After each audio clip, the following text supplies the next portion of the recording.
마테오가 전한 거룩한 복음입니다. 주님 영광 받으소서.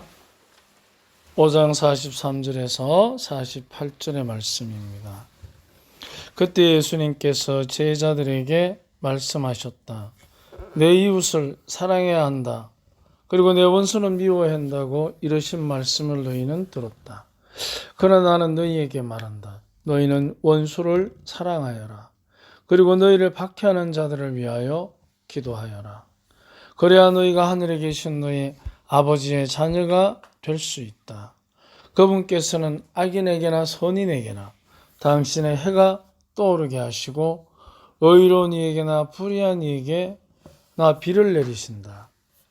사실 너희가 자기를 사랑하는 사람 이들만 사랑한다면 무슨 상을 받겠느냐? 그것은 세리들도 하지 않느냐? 그리고 너희가 자기 형제들에게만 인사한다면 너희가 남보다 잘하는 것이 무엇이겠느냐? 그런 것은 다른 민족 사람들도 하지 않느냐?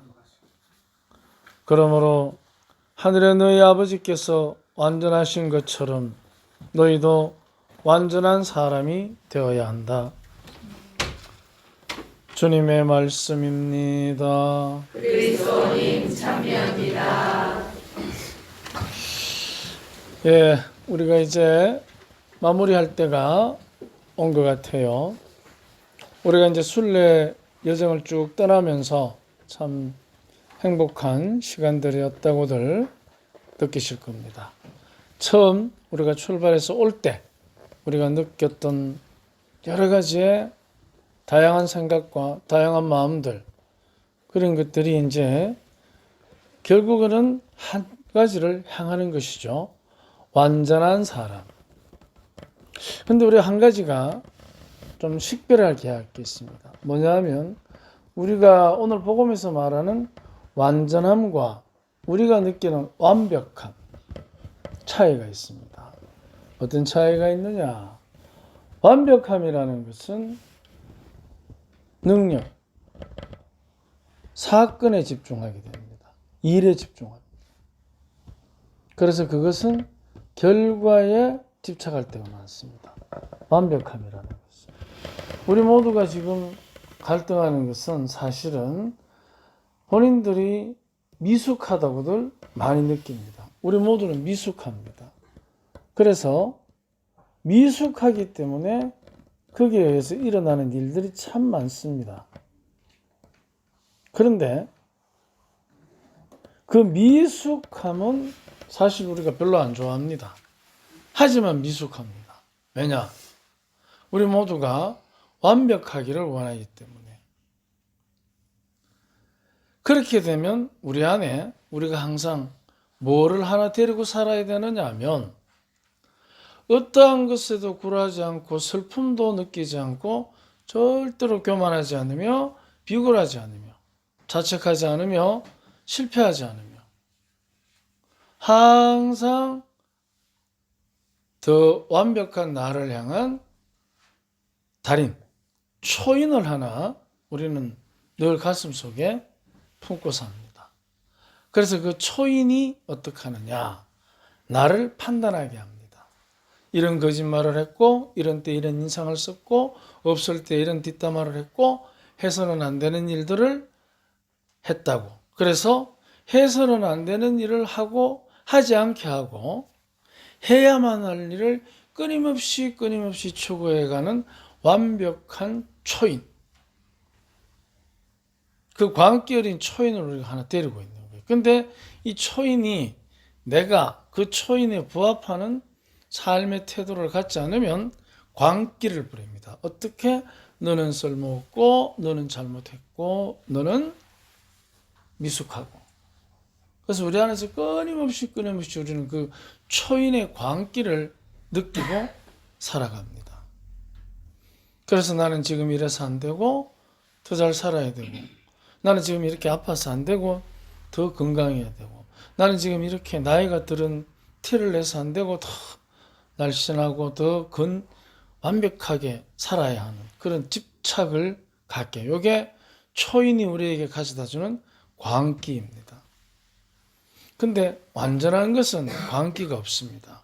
뭐가 있느냐? 원기가 있습니다. 그게 무슨 차이냐?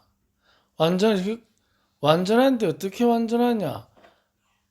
복음의 예수님께서 하늘에 너희 아버지께서 완전하신 것처럼, 그 완전하신 것처럼은 왜 어떻게 해서 하느님께서 완전하신가? 완벽해서 완전하신가? 우리는 그분에게 전지전능하시다는 표현을 씁니다. 전능함은 다 능한 것입니다. 맞습니다. 능하지 않는 것이 도무지 없으신 분입니다. 그러면 그 능하지 않은 것이 도무지 없다는 것은 어떤 의미일까? 무슨 의미일까? 우리는 살면서 어떤 여러 가지 일들을 겪을 때 사랑에서 힘을 얻습니까? 아니면 능력에서 힘을 얻습니까? 맞습니다. 능력에서 힘을 얻기 때문에 우리는 미숙하게 느껴집니다. 사랑은 능력이 아닙니다. 지혜입니다. 그래서 사랑은 결과에 집착하는 것이 아니라 원인에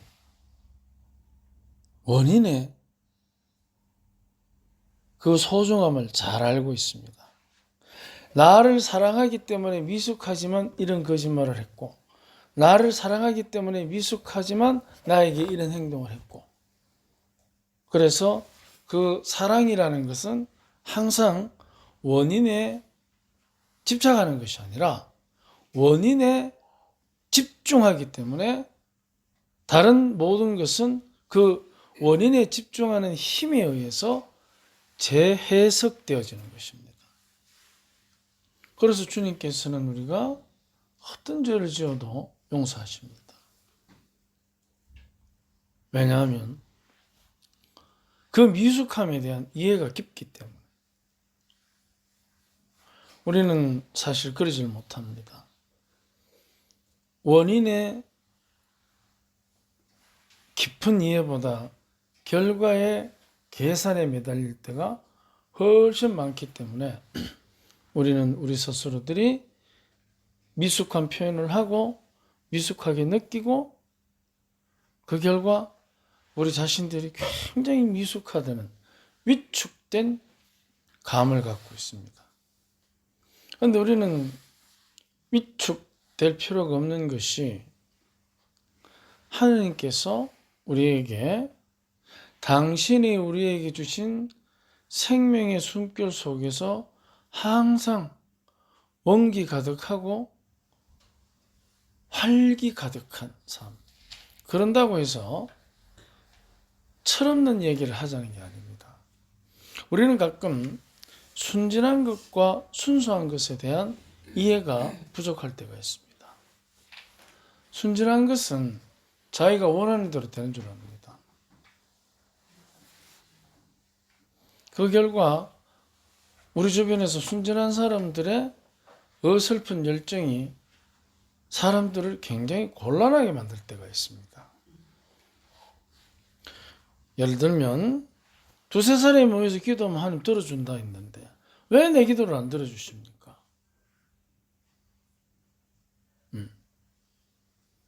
순진하죠.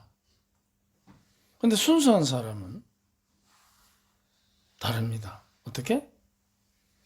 들어줄 때까지 기도합니다. 이게 순수한 사람입니다. 순진한 사람은 결과에 집착합니다. 하지만 순수한 사람은 원인에 대한 깊은 이해가 있습니다. 그래서 그 순수한 원인을 가지고 끊임없이 자기 스스로가 희망을 잃지 않는 자기의 희망을 향해서 자기를 단련시켜가는 에너지가 있습니다. 미숙하지만 우리는 다 미숙합니다. 그렇기 때문에 누군가의 말을 듣거나 누군가의 생각을 앞질러 판단할 수도 없고, 누군가의 말을 들었다고 해서 그 말이 또한 그 사람의 전부는 아니잖아요. 우리는 그렇게 미숙합니다. 하지만 많은 경우에 미숙함에도 불구하고 자기가 미숙한 것을 인정하기보다 미숙함에서 나오는 순진함을 갖고 있습니다. 자기가 원하는 대로 되는 줄 압니다. 그리고 자기가 어떤 말을 하면 그게 답인 줄 압니다. 우리가 이렇게 미숙합니다. 그렇기 때문에 우리에게는 한 가지, 아버지의 완전하신 것처럼 완전한 것이 필요합니다. 아버지처럼. 그러면 아들이 아버지처럼 된다는 것은 누구에게 주도권이 있습니까? 아들입니까? 아버지입니까? 그렇죠. 아버지가 주도권이 있는 겁니다. 그래서 하늘에 계신 너희 아버지가 완전한 것처럼 너희도 완전한 사람이 되어라는 말을, 내가 이래가 안 되는데 어쩌지? 그거는 순진한 사람입니다. 나쁘다는 뜻이 아니에요. 순진한 사람입니다. 순수한 사람은 아버지가 완전하신 것처럼, 그러면 아버지에게 주도권을 드리는 거죠. 이게 순수함의 지혜입니다. 과연 그럼 우리는 살면서 사랑하는 관계에 있는 많은 사람들, 그들에게 과연 주도권을 넘겨준 적이 있는가? 내가 하고 싶은 대로, 내가 해주고 싶은 대로 이렇게 했을 때 그 순진함에서 나오는 거북함이 우리 사이에서, 우리 가족, 친구, 이웃들과의 관계에서 우리는 굉장히 힘들어합니다. 그럼에도 불구하고 나 역시도 그렇게 똑같이 할 때가 있습니다. 해주고 싶은 대로, 하고 싶은 대로. 우리가 여기에서부터 벗어나는 겁니다. 그래서 완전함이라는 것은 어디에서 출발하느냐?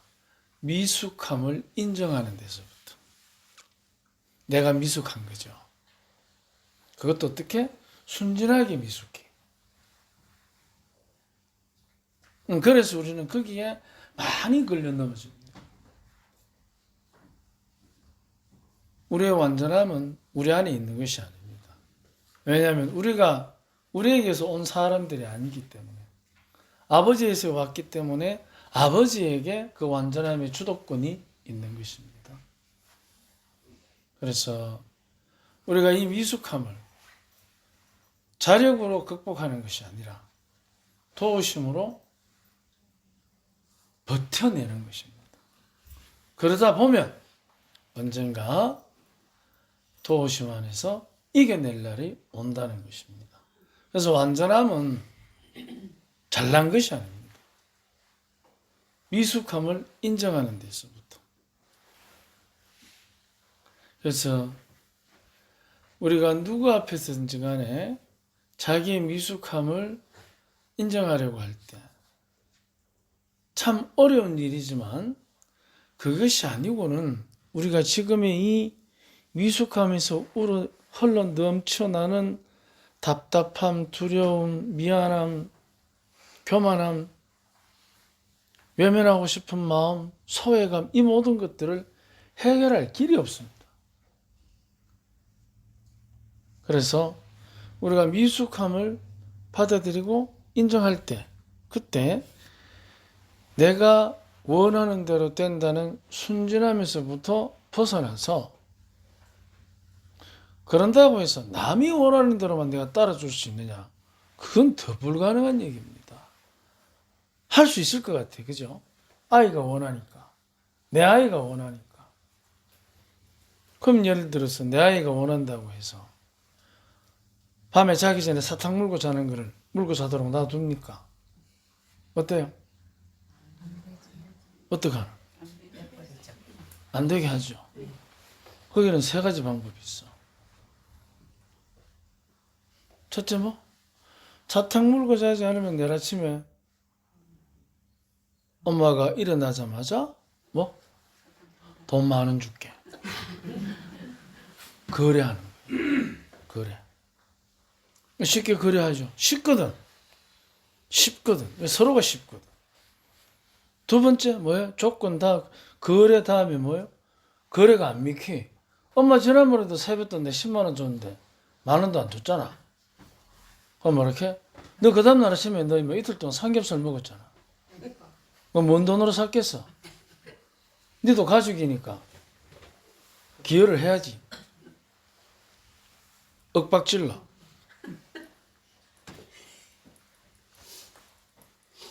세 번째 뭐 합니까? 대책을 세워. 대책에는 뭐가 있느냐? 왜 이 아이가 사탕을 물고 자려고 원할까? 거기에 대한 심사숙고. 그래서 서로가 미숙함을 극복해가는 과정 속에 진입해 들어가는 거예요. 근데 우리는 대부분 어떡합니까? 아이의 미숙함만 탓해. 우리 그래서 결국 따져보면 뭐예요? 상대의 미숙함에 집중하는 거예요. 이게 바로 순진함이에요. 상대의 미숙함에 집중하는 거죠. 근데 그렇게 상대의 미숙함을 바라보는 엄마도 미숙하잖아요. 그러니까 어떻게 해야 됩니까? 그래도 윽박 지르는 것도 아니고 엄마하고 사탕 물고 자는 아이하고 함께 어떻게 상생할 수 있는 묘책을 고려하는 거. 이게 이제 순수함의 시작입니다. 미숙함을 극복하는 첫 번째 단계. 서로가 미숙하다는 거죠. 그런데 대부분의 우리 어른들은 아이들에 비해서 본인이 미숙하다고 느끼지 않습니다. 저기 뭘 몰라서 그렇지. 그래서 제일 많이 쓰는 말이 무슨 말입니까? 철이 없어서. 그런데 알고 보면 세뱃돈 10만 원 갖고 간 엄마가 10,000원도 안 돌려줬다는 걸 잘 알고 있어요. 걔는 철 들었다니까. 다 생각이 있어요. 계산이 분명하고. 그런데 그 아이를 철이 없는 걸로 착각하는 거예요. 자기는 미숙하지 않은 것처럼. 그래서 하늘에 계신 아버지가 완전하신 것처럼 너희도 완전한 사람이 되어라. 그 완전함이라는 것은 미숙함에 대한 순수한 인정. 근데 그 인정은 무조건 너의 말을 들어주는 인정이 아니라 그것은 무질서예요. 무조건 그러면 내 네 말 다 들어줄게. 그거는 무질서해지는 거예요. 질서가 없어지는 거예요. 그렇다면 질서를 잡아서 미숙함을 극복하고 질서가 잡혀가면 이제 완전함으로 다가가게 되는 겁니다. 그게 바로 순수함입니다. 우리가 여정 동안 우리는 잘 봐왔습니다. 성모님을 만난 그 숱한 사람들, 기적적인 일을 체험한 그 많은 사람들, 왜 그들은 한낱 성 밖에 사는 무지랭이 인생, 양치는 아이, 감옥에 사는 쫓겨난 인생, 여기도 마찬가지입니다. 왜 그런 인생들이 성모님을 만날까? 무지랭이 인생들이, 좀 고급진 인생들이 만나면 그 많은 것을 버리고 일어 나올 텐데, 그것은 아마도 미숙함을 극복하는 것이 어떤 것인지를 성모님께서 우리에게 가르쳐 주시는 신비적인 교훈인 것 같아요. 바로 자기의 미숙함을 인정할 줄 아는 사람.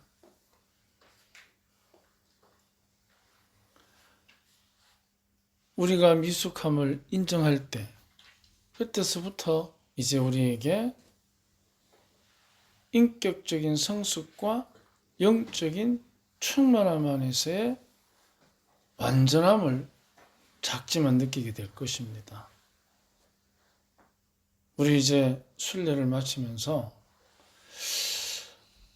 얼마나 미숙한지 참 많이 느낍니다.